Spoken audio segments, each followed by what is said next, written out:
Engineer صاحب کو کہتے ہیں جی یا علی مدد پہ بات ہوگی بس خالی، اور کسی پہ ہوگی نہیں۔ ابو بکر عمر کی خلافت کو کیا ہو گیا؟ اب جو ہے نا، اب میں منتظر ہوں آپ کا انجینئر صاحب کو یا علی مدد پر ہی آپ راضی کر لیں، ان کو اور بھی ان کے شرائط ہیں، میں مان لوں۔ اب تو میں نے سب کو مان لیا، اب انجینئر صاحب کو لے کے آؤ، ٹھیک ہے نا بھائی؟ عقیدوں میں مسئلہ تھا توحید کا، تو میں نے انہیں کہا یار صبح و شام تمہارے اذکار میں ہے، سورۃ النمل کی آیت نمبر 62، امن یجیب المضطر اذا دعا ویکشف السوء ویجعلکم خلفاء الارض االہ مع اللہ، بھلا بتاؤ تو کون ہے جو مصیبت اور پریشانی میں گھرے ہوئے شخص کی فریاد کو سنتا ہے، اس سے اس کی تکلیف کو دور کرتا ہے، تمہیں زمین پر اگلوں کا خلیفہ کرتا ہے۔ االہ مع اللہ، کیا اللہ کے ساتھ کوئی اور الہ بھی ہے جو تمہاری تکلیف دور کرے، جس سے تم دعائیں مانگو؟ اور صبح و شام کے سنت اذکار میں شیعہ کے ہاں یہ دعا پڑھی جاتی ہے، قرآن کے اندر یہ آئی ہے۔ میں نے کہا ترجمہ پڑھ لو، یا علی مدد کا مطلب مولا علی سے دعا مانگنا ہے، یہ وسیلہ اور توسل نہیں ہے۔ ہمیں نہیں اردو آتی، عربی نہیں آتی، وسیلہ اور توسل تو یہ ہے کہ اے اللہ تجھے اپنے نبیوں کا واسطہ، تجھے صحابہ اکرام کا واسطہ، تجھے اہل البیت کا واسطہ، تجھے مولا علی کا واسطہ، اے اللہ تو میرا کام کر دے۔ یہ ہوتا ہے وسیلہ۔ وسیلہ یہ ہوتا ہے کہ یا علی مدد آپ میری مدد کریں، یہ وسیلہ توسل نہیں ہے، یہ استعانت ہے۔ انجینئر صاحب کو کہتے ہیں جی یا علی مدد پہ بات ہوگی بس خالی، اور کسی پہ ہوگی نہیں۔ ابو بکر عمر کی خلافت کو کیا ہو گیا؟ اس پہ کیوں نہیں ہو سکتا؟ چلے یا علی مدد، بات کے مسائل ہیں، پہلے یا علی مدد بس۔ وہ اصل تو وہ پہلے کے مسائل وہ ہیں نا، اصل خلافت اصل مسئلہ ہے، توحید وغیرہ پہ جو اگر اختلاف ہے وہ تو اس کے بعد ہے، خلافت کے بعد۔ انجینئر صاحب کہتے ہیں جس کی توحید ٹھیک ہے تو باقی چھوڑو سب کچھ، ٹھیک ہے، توحید ہی نہ فائدہ کیا؟ ٹھیک ہے، میں یا علی مدد مان لیتا ہوں، لیکن توحید میں صرف یا علی مدد نہیں ہے، اور یہ اللہ کا حق ہے۔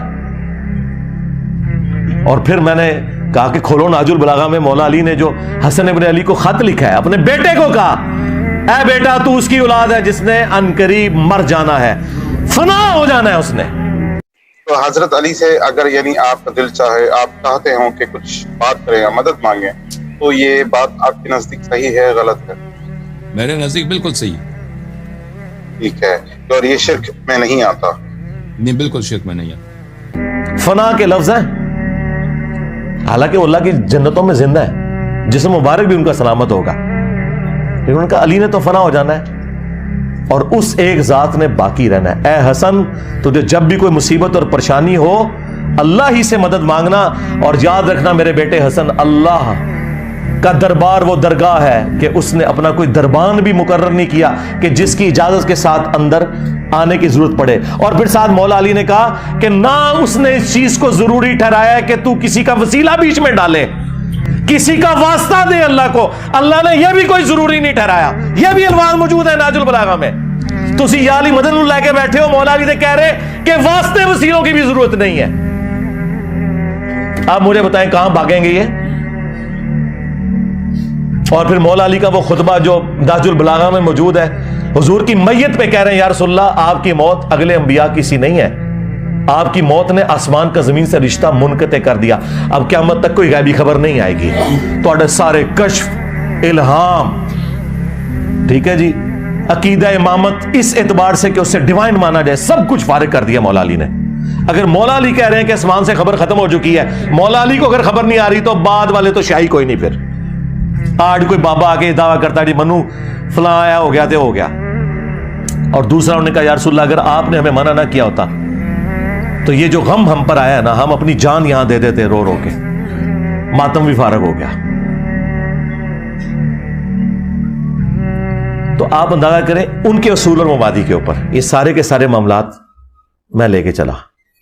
دیکھیں مدد لینا، دیکھیں اللہ تعالیٰ قرآن مجید میں فرماتا ہے وَلَا تَقُولُوا لِمَنْ يُقْتَلُ فِي سَبِيلِ اللَّهِ أَمْوَاتٌ بَلْ أَحْيَاءٌ عِنْدَ رَبِّهِمْ يُرْزَقُونَ، کہ وہ لوگ جو اللہ کے راستے میں قتل ہو جاتے ہیں ان کو موت مردہ نہ کہو، بلکہ وہ اللہ کے نزدیک ہیں، اللہ کے نزدیک ہیں، اور ان کو اللہ کی جانب سے رزق ملتا ہے، اللہ کے نزدیک زندہ ہے۔ اور جی شہید زندہ ہے، جی قرآن میں آیا ہے تو زندہ سے مانگ سکتے ہیں، تو سر شہید کی بیوہ پھر نکاح کیوں کرتی ہے؟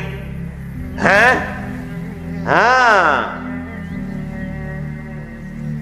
تانوں تو ادھی گل دسی سی نا، پوری گل تو کسی نے دسی نہیں۔ شہید زندہ ہے، زندہ سے مانگ سکتے ہیں، شہید زندہ ہے، زندہ سے مانگ سکتے ہیں، مولا علی بھی شہید ہے، مولا حسین بھی شہید ہیں تو مانگ لے ان سے۔ تو ان شہداء کی بیویاں نکاح کیوں کر لیتی تھی؟ حضرت علی کے بھائی جعفر طیار شہید ہوئے غزوہ موتہ میں، تو ان کی بیوی اسما بنت امیس نے حضرت ابو بکر سے شادی کی، جس سے محمد بن ابی بکر پیدا ہوئے، اور جب حضرت ابو بکر فوت ہوئے تو اسما بنت امیس سے حضرت علی نے شادی کی، اسی لیے حضرت علی نے محمد بن ابی بکر کی پرورش کی، اور وہ جنگ جمل میں حضرت علی کے ساتھی تھے۔ تو شہید اگر زندہ ہے تو اس کی بیوہ پر نکاح کیوں کر لیتے؟ نبی کی بیوہ بھی جو نکاح نہیں کرتی نا، اس کی وجہ یہ نہیں کہ نبی علیہ السلام آخرت کی زندگی میں زندہ ہے، نہیں، اس لیے کہ نبی امت کا روحانی باپ ہوتا ہے۔ النبی اولا بالمؤمنین من انفسہم وازواجہ امہاتہم، نبی مومنین کی جانوں پر ان سے بڑھ کر حق رکھتے ہیں، اور نبی کی بیویاں امت کی مائیں ہیں۔ اور قرآن میں پھر ساتھ یہ بھی آیا سورۃ الاحزاب میں کہ اللہ کے نزدیک یہ بہت بڑا گناہ ہے کہ تم نبی کی وفات کے بعد ان کی بیوی سے نکاح کرو، کیونکہ انہیں سٹیٹس ملا ہے امت کے باپ کی حیثیت سے، لہٰذا ان کی بیویاں امت کی مائیں ہیں۔ لیکن ماں کا پردہ رہا ہے، یہ نہیں ہے کہ کبھی امہات المومنین نے صحابہ سے بغیر پردے کے کبھی گفتگو کی ہو، نہیں، وہ غیر محرم والا معاملہ رہا ہے۔ وہاں بھی ریزن کچھ اور تھی کہ ان کی بیویوں سے نکاح نہیں ہے، یہ ریزن نہیں کہ نبی علیہ السلام قبر مبارک میں آخرت کی زندگی کے ساتھ زندہ ہے، ورنہ تو شہید بھی زندہ ہے۔ اس طرح کی جب آپ مثالیں دیتے ہیں تو سر پھر ہم آپ کے سامنے اتنی مثالیں رکھیں گے کہ آپ کو پھر سمجھ نہیں آئے گی کہ ہمارے ساتھ ہوا کیا ہے۔ امن یجیب المضطر اذا دعا، کون ہے جو مضطر، جو بیچارے کی دعوت کو اجابت کرتا ہے اور اسے بدی کو دور کرتا ہے؟ اللہ تعالیٰ ہے، اللہ تعالیٰ ہے۔ اس کا مطلب یہ نہیں ہے کہ مضطر کسی غیر سے مدد نہیں مانگ سکتے۔ آپ اگر مضطر ہوں، بیچارے ہوں، دانت میں بڑا درد ہے، ڈاکٹر کے پاس گئے، ڈاکٹر صاحب دانت میں بڑا درد، ڈاکٹر کہتے ہیں کہ شرک ہو گیا بھائی، آپ مضطر ہیں، اللہ سے مدد مانگو، مجھ سے مدد مانگا تو کفر ہے۔ یہ تو کوئی پاگل ہی کہے گا نا۔ اگر آپ کہتے ہیں کہ نہیں، جو سامنے ہے اسے مانگ سکتے ہیں، جو غیب میں نہیں مانگ سکتے، اس کی دلیل لے کے آؤ۔ یہ تفریق جو ہے، اس کوئی حدیث لے کے آؤ، کوئی آیت لے کے آؤ کہ یہ کہاں کس نے کہا ہے۔ حقیقت یہ ہے کہ ہم اللہ سے مدد مانگتے ہیں، غیر اللہ سے بھی مدد مانگنا در حقیقت اللہ سے مدد مانگنا ہوتا ہے، کیونکہ وہ جو بھی مدد کرتا ہے وہ اللہ کے حول و قوت سے ہی مدد کرتا ہے۔ ڈاکٹر مثلا آپ کو کوئی گولی دیتا ہے، دانت کا درد ختم ہو جاتا ہے، تو اللہ نے اس کو علم دیا ہے، اللہ نے اس دوا میں تاثیر رکھا ہے۔ دیکھیں، اس سوال کے دو جوابات ہیں۔ ایک تو میں اپنے حوالے سے دوں گا کہ میں جو کچھ بیان کرتا ہوں وہ تو بخاری مسلم میں لکھا ہے۔ اگر اسے کوئی توہین رسالت یا توہین بنو امیہ، اور بنو امیہ سے مراد ادر دین عثمان ابن عفان اور عمر بن عبدالعزیز شمار کرتا ہے تو وہ کرتا رہے، وہ تو توہین کے اوپر ہمیں فخر ہے۔ اگر بخاری اور مسلم میں کوئی چیز آئی ہے وہ تو نبی الاسلام کے فرامین ہے۔ اور اگر اس توہین سے مراد کوئی وہ لے رہا ہے جو کہ شیعہ علماء لیتے ہیں، کہ وہ کہتے ہیں کہ انبیاء کرام کے حوالے سے ایسے واقعات موجود ہیں جن کے اوپر گرفت ہے، تو ہم کہتے ہیں وہ واقعات سامنے لے کے آئیں، ہم اسی اصول اور مبادی کے اوپر آپ کی کتابوں سے واقعات نہیں نکالیں گے، ورنہ اگر ہم وہاں سے نکالیں تو وہ اس سے کئی گنا زیادہ نکال سکتے ہیں، اور آپ کے پاس بھاگنے کا راستہ صرف یہ ہوگا کہ آپ یہ کہیں گے کہ ہمارے اصول محدثین پہ یہ صحیح نہیں ہے، اگرچہ آپ صحیح بھی مانتے ہو۔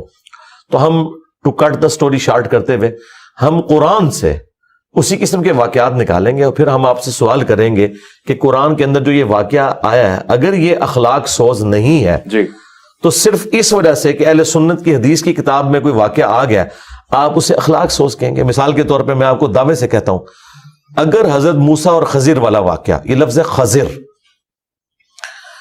یہ اگر بخاری میں ہوتا اور قرآن میں نہ ہوتا، ان سب نے کہنا تھا دیکھو یہ کیسے ہو سکتا ہے کہ ایک پیغمبر کا استاد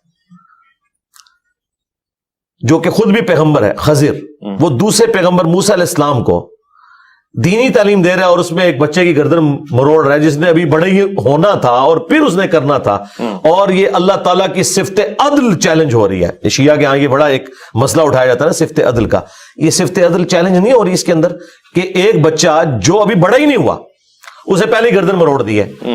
دیکھیں اس کے اوپر ایگزیکیوشن تو تب ہونی تھی جب بڑا ہوتا اور ایکٹیویٹی پرفارم کرتا۔ تو ان سارے واقعات، اس قسم کے جو واقعات ہیں، اس کی تعبیر پتہ کیا کریں گے کہ نہیں، اگر وہ بڑا ہوتا تو یہ کرتا، چونکہ اللہ تعالیٰ نے یہ نہیں ہونے دینا تھا تو اللہ تعالیٰ نے اس کے نیک والدین کے پروٹوکول کی وجہ سے اسے نئی اولاد دینی تھی، تو اس کے بچے کو بچپن میں مار دیا، اور وہ جو خضر نے وہ جو ڈیوٹی پوری کی وہ اسرائیل کی پوری کی، وہ اللہ کی ڈیسٹنی میں پہلے ہی اس کی عمر اتنی لکھی ہوئی تھی۔ یہ ساری کی ساری کرالیز بنائیں گے، آپ 50 کرالی بھی بنا لیں، اس کو آپ دنیا کی کسی بھی عدالت میں لے جائیں، اس واقعے کو وہ پہلا سوال ہی عدل کے پوائنٹ آف ویو سے کریں گے کہ ایک بچہ ابھی بڑا ہوا ہی نہیں، اس نے کوئی ایکٹیویٹی کی نہیں ہے، اور اس کی بنیاد کے اوپر جو اس نے ابھی گناہ کرنا تھا ابھی کیا نہیں ہے، گردن مروڑ دی ہے۔ اس کا جواب صرف ہم آپ کو دیں گے کہ یہ مسئلہ تقدیر سمجھایا گیا کہ اگر کسی شخص سے